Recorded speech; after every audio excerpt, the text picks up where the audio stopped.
अस्सलाम वालेकुम। आप देख रहे हैं क्रिकेट की बात और मेरा नाम है अनस नवीद और इस वीडियो में मैं आप लोगों को समझाने लगा हूँ पीएसएल के ड्राफ्ट रूल्स क्या होते हैं, रिटेंशंस कैसे होती हैं, लोकल प्लेयर्स के रिन्यूअल्स कैसे होते हैं, ये वाइल्ड कार्ड क्या है, ये कार्ड क्या है, फलाना कार्ड क्या है, किस किस रूल के तहत प्लेयर्स को आप कैटेगरी उनकी डिमोट कर लेते हो, प्रमोट कर लेते हो। तो ये सारी क्या खिचड़ी है, ये कोशिश करूँगा आप लोगों के साथ एक्सप्लेन करने की। तो फर्स्ट थिंग्स फर्स्ट, पहले लोकल कैटेगरी की बात कर लेते हैं। आप लोगों को बताता हूँ कि लोकल कैटेगरी के रिन्यूअल्स किस तरह से होते हैं। कि आप लोकल कैटेगरी में जो प्लेयर्स हैं उनके रिन्यूअल होते हैं, ऑब्वियस सी बात है। जैसे कि फॉर इंस्टेंस मैं आप लोगों को लिस्ट दिखाता हूँ साथ। ये इस साल के कैटेगरी के रिन्यूअल्स हैं।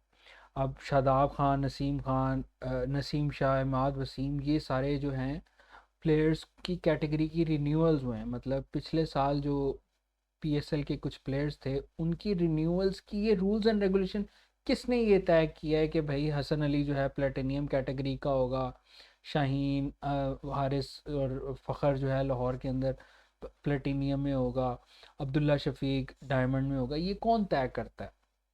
तो इसकी आपको एग्जाम्पल समझाने की कोशिश करता हूँ कि रूल इसका क्या है, कि रिन्यूअल्स होते कैसे हैं। रिन्यूअल ऐसे होते हैं कि जोन सा भी कोई प्लेयर होता है उसके अंदर हर सारी फ्रेंचाइजेस वोट करती हैं। वोट कैसे करती हैं वो मैं आपको समझाता हूँ। फॉर इंस्टेंस जैसे कि ये है। अब आप एक एक प्लेयर को लेते हो और उसने पिछले पीएसएल में कैसा परफॉर्म किया है उस पर डिपेंड करता है।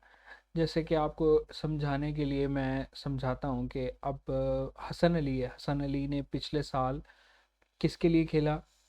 कराची किंग्स के लिए खेला। तो अब वोटिंग होगी हसन अली के ऊपर कि भाई हसन अली ने कराची किंग्स के लिए पिछले साल खेला और इसके ऊपर वोटिंग होनी चाहिए। जितनी भी फ्रेंचाइजीज है ना वो वोट करती हैं। अच्छा, जिस फ्रेंचाइज का प्लेयर के बारे में वोटिंग हो रही है, जैसे हसन अली की एग्जांपल है कि उसके ऊपर वोटिंग होनी है, तो कराची किंग्स का हसन अली है तो कराची किंग्स वोट नहीं करेगा, बाकी सारी फ्रेंचाइजेस वोट करेंगी। तो रिन्यूअल का प्रोसेस ये होता है। तो जैसे कि मैंने आपको समझाया कि हसन अली का सिलसिले में अब जैसे वोटिंग होनी है तो कराची किंग्स जो है वो वोट नहीं करेगी, बाकी जो 5 फ्रेंचाइजेज हैं वो वोट करेंगी कि हसन अली की क्या कैटेगरी हो सकती है।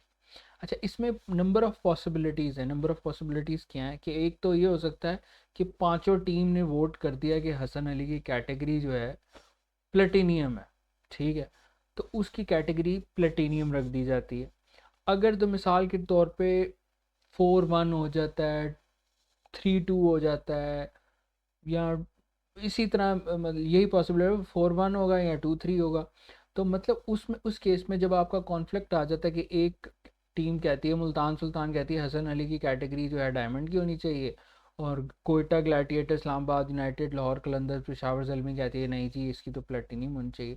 उस केस में या फिर 3 टीमें कुछ कहती हैं, 2 टीमें कुछ कहती हैं, क्योंकि एक टीम तो वोट नहीं कर सकती, उसका तो प्लेयर है।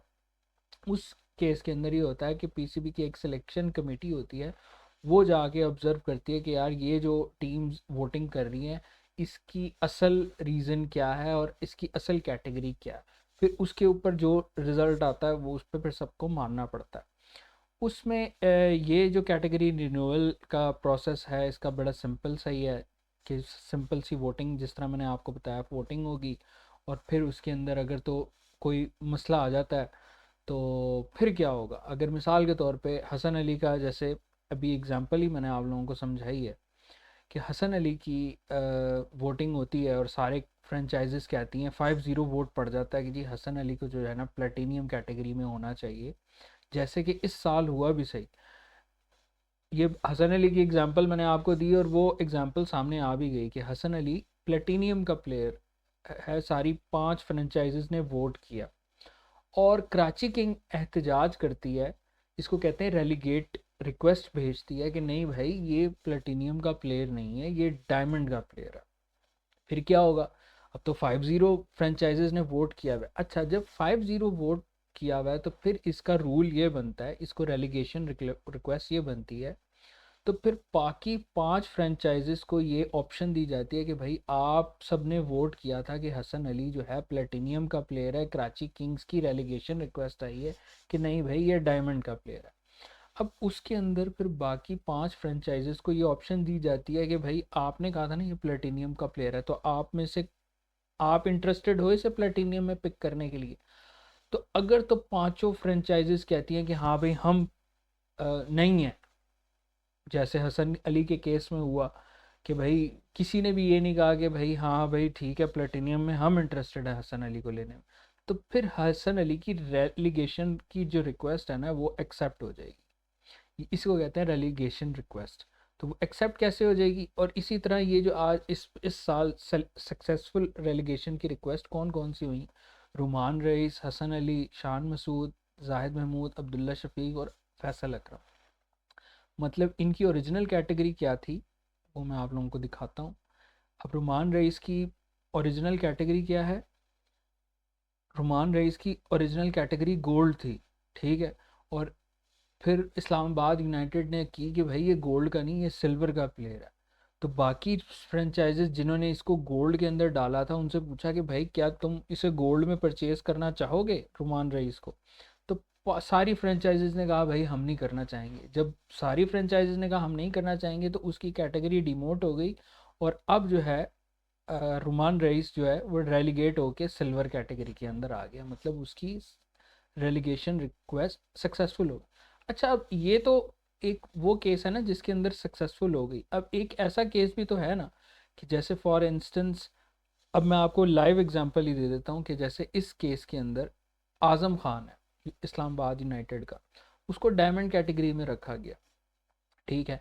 सब ने 5 वोट पढ़ते हैं कि भाई आज़म खान जो है ना डायमंड कैटेगरी के अंदर ही है, पांचों टीम्स ने ये वोट किया। इस्लामाबाद यूनाइटेड एहतजाज करती है कि नहीं भाई हम रेलीगेशन रिक्वेस्ट देंगे, हम हमें लगता है कि आज़म खान की कैटेगरी गोल्ड बनती है।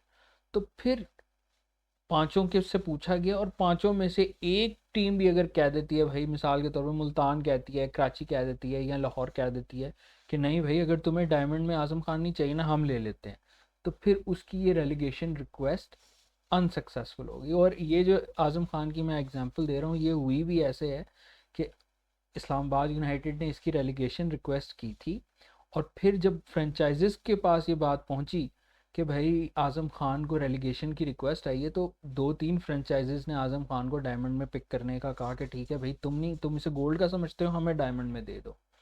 तो फिर इन्होंने अपनी रिक्वेस्ट वापस ले ली और इसे गोल्ड डायमंड के अंदर ही रिटेन कर लिया। तो ये है रेलीगेशन रिक्वेस्ट, जिसके ऊपर अक्सर लोग कहते हैं कि भाई हमें समझ नहीं आया, ये नहीं आया। आई होप कि आप लोगों को रेलीगेशन रिक्वेस्ट की समझ आ गई। अब बात करते हैं, जब ये रेलीगेशन रिक्वेस्ट हो जाती हैं उसके अंदर फिर ट्रेड्स की बात आ जाती है। ट्रेड्स में क्या क्या चीज़ें होती हैं? उसमें प्लेयर टू प्लेयर ट्रेड होता है, इसको दे के इसको ले लो, या प्लेयर टू पिक होता है कि भाई हम आपको ये प्लेयर दे देते हैं लेकिन हमें आपकी ये वाली पिक और ये वाली पिक या ये पिक चाहिए। मिसाल के तौर पे पिछले साल भी हुआ था कि भाई इफ्तिखार अहमद को ट्रेड हुआ था, और रायली रूसो का ट्रेड हुआ था, उसके साथ पिक्स भी ट्रेड हुई थी। उसमें प्लेयर जैसे एक और एग्जांपल दे देता हूँ। पिछले साल सिंपल प्लेयर टू प्लेयर की सबसे इजी एग्जांपल ये है कि भाई इस्लामाबाद ने अपना हसन अली दिया कराची को, और उन्होंने अपना कराची का जो है इमाद वसीम है वो गया इस्लामाबाद। तो ये प्लेयर टू प्लेयर आपकी रिक्वेस्ट होगी। उसमें फिर दूसरी सूरत ये होती है कि प्लेयर टू पिक भी हो जाती है कि अगर आप कहते हो कि भाई हमें ये प्लेयर दे दो और उसकी जगह हमें आपकी ये प्लेटिनियम की फ़र्स्ट पिक है, जैसे इस साल लाहौर की फ़र्स्ट पिक है, तो कोई ट्रेड ऐसा हो जाए कि यार हम आपको ये प्लेयर दे देते हैं, आप हमें प्लेटिनियम की फ़र्स्ट पिक भी दे दो साथ।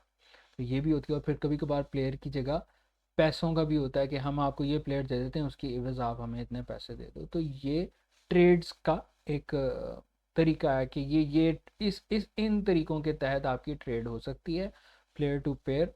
और फिर इसके अंदर एक और चीज़ भी है जो ज़्यादातर फेमस नहीं है, लोगों को नहीं पता होगा कि अगर आपने किसी प्लेयर को ट्रेड करना है तो आप टीम से बात करोगे। जैसे इस साल शाइम अयूब का बड़ा फेमस हुआ था कि शाइम अयूब की ट्रेड ट्रेड तो नहीं थी, एक किस्म की वो मतलब रूल्स एंड रेगुलेशंस के अंदर ये नहीं होती कि मतलब कोई भी टीम साइम अयूब को डायरेक्टली या किसी भी प्लेयर को डायरेक्टली अप्रोच करके नहीं कह सकती कि आप हमारी टीम में आ जाओ।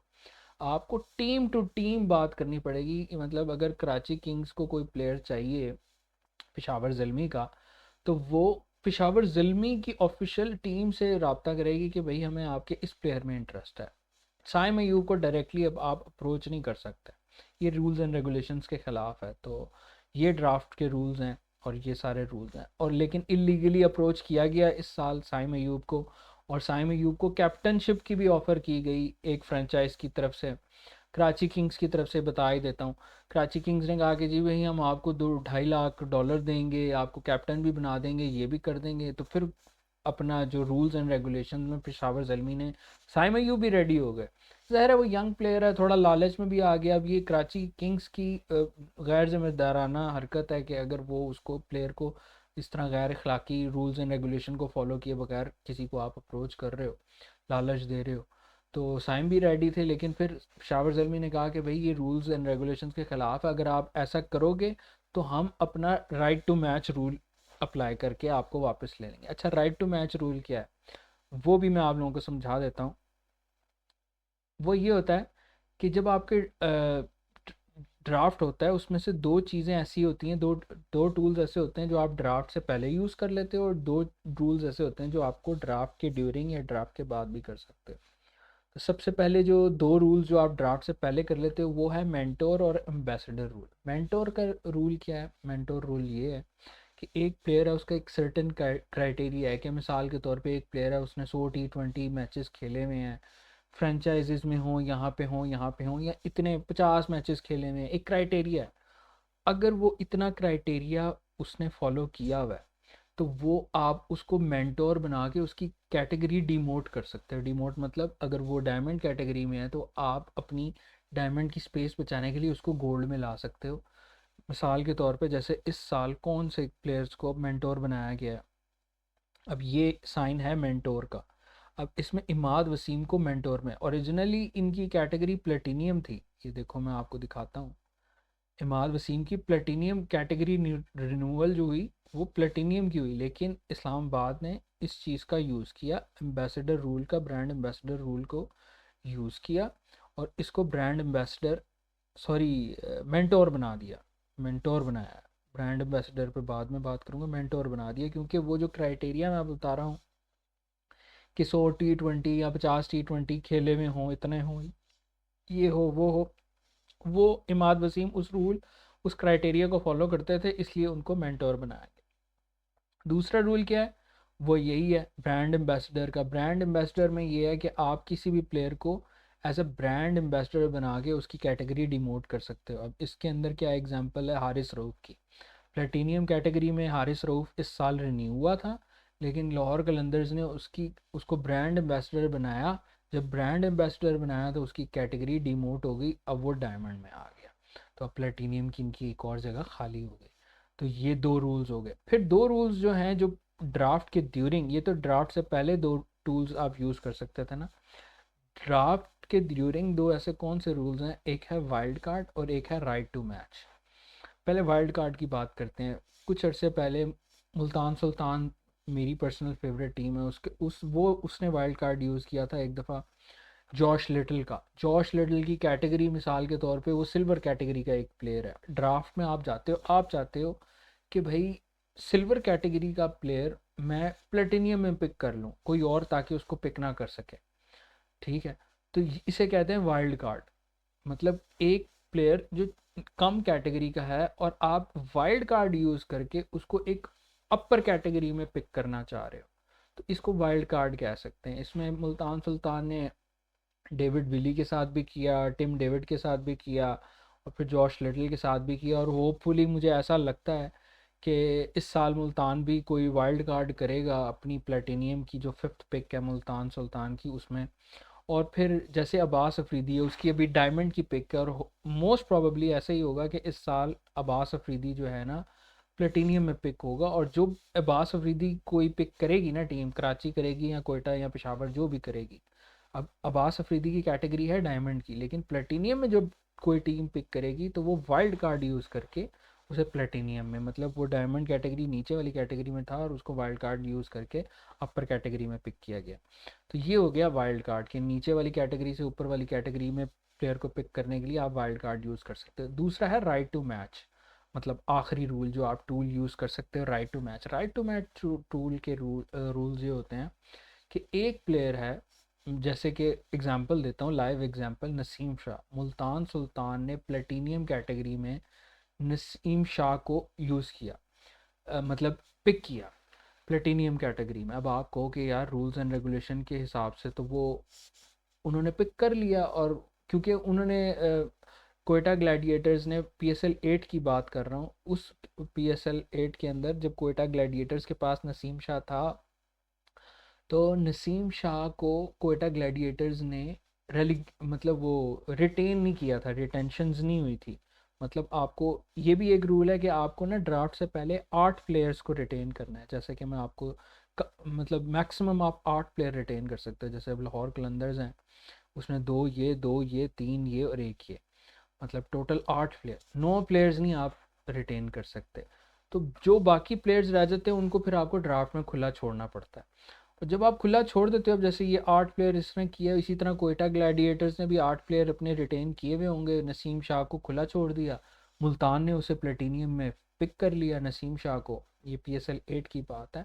तो वहाँ पे ये जो आपको मैं राइट टू मैच का रूल है उसमें ये है कि अगर एक प्लेयर एक कैटेगरी में है, जैसे नसीम शाह प्लेटिनियम कैटेगरी में ही था कोयटा ग्लैडिएटर्स का, मतलब PSL 7 में नसीम शाह प्लेटिनियम कैटेगरी में था, लेकिन उन्होंने रिलीज़ कर दिया ड्राफ्ट से पहले नसीम शाह को फॉर सम रीज़न, और किसी ने उसी कैटेगरी में नसीम शाह को पिक कर लिया। मतलब नसीम शाह अगर मिसाल के तौर पे डायमंड कैटेगरी में था और डायमंड कैटेगरी में किसी और टीम ने उसको पिक कर लिया, तो वो जो टीम जिसके पास डायमंड कैटेगरी में ओरिजिनली वो प्लेयर है, वो राइट टू मैच यूज़ करके उसको वापस अपनी टीम में रख सकती है। और कोयटा ग्लैडिएटर्स ने एग्जैक्टली यही किया कि अगर आपको मुल्तान सुल्तान ने जब प्लेटिनियम में नसीम शाह को पिक किया, क्योंकि वो ड्राफ्ट में ओपन था, तो फिर कोयटा ग्लैडिएटर्स ने अपना राइट टू मैच यूज़ करके नसीम शाह को अपनी प्लेटिनियम की जगह पे वापस रख लिया। लेकिन अगर ऐसा केस भी तो हो सकता है कि आपकी प्लेटिनियम, क्योंकि प्लेटिनियम के भी कुछ रूल्स एंड रेगुलेशंस हैं, वो भी मैं आप लोगों को बताता हूँ। वो क्या है, वो रूल्स एंड रेगुलेशन ऐसे हैं, वो रूल्स एंड रेगुलेशंस ऐसे हैं कि आपको कम से कम एक फॉरेन प्लेयर, एक लोकल प्लेयर लाजमी पिक करना है, प्लेटिनियम में भी, डायमंड में भी, गोल्ड में भी।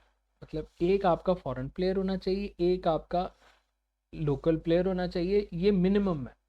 आप दो लोकल प्लेयर और एक फॉरेन प्लेयर कर लो, दो फॉरेन प्लेयर और एक लोकल प्लेयर कर लो, ये प्लेटिनियम में भी, डायमंड में भी और गोल्ड में भी। अब इसमें मैक्सिमम क्या बन सकते हैं और मिनिमम क्या बन सकते हैं, आपने फॉरेन प्लेयर्स जो है ना वो मिनिमम 5 रखने ही रखने हैं। किसमें? प्लेटिनियम में, डायमंड में, गोल्ड में और सिल्वर में। मतलब आपके पास मिनिमम इतने ही हों। और उससे पहले मैंने आपको चीज़ समझाया, प्लेटिनियम में भी आपका मिनिमम एक फॉरेन प्लेयर और एक लोकल प्लेयर कम से कम होना चाहिए, डायमंड में भी आपका एक फॉरेन प्लेयर एक लोकल प्लेयर लाजमी होना चाहिए, गोल्ड में भी आपका एटलीस्ट एक फॉरेन प्लेयर और एक लोकल प्लेयर होना चाहिए।